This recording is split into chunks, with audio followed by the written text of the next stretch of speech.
Okay, so I'm going to talk about the space shuttle Challenger disaster and essentially what happened and what impact it had on how the world is today.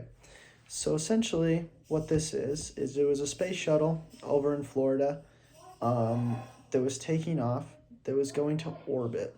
Okay, so before it happened, it was President Reagan that was very concerned about it, wanted to go perfect.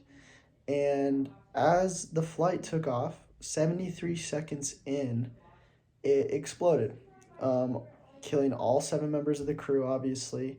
It exploded, it was a big disaster, and it set them back 32 months to actually get to the mission that they wanted to.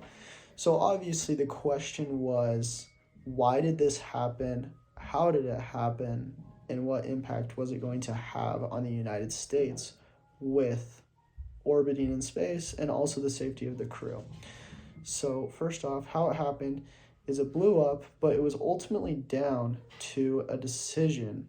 They were trying to do an investigation, figure out who it was, and some of the managers were talking to the engineers about some of the protocols and how it should go with cold temperatures and all of that.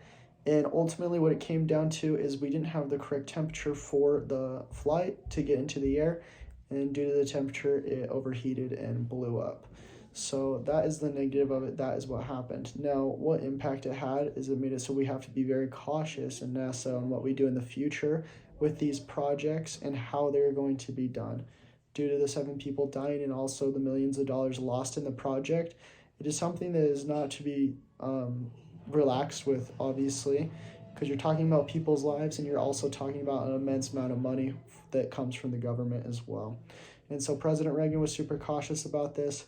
They got it right the second time, but it was almost 3 years, 2.5, almost 3 years until they were able to get back up there in space to get this orbiting. And so it was definitely a very big disaster and essentially caused them to be set back a long time.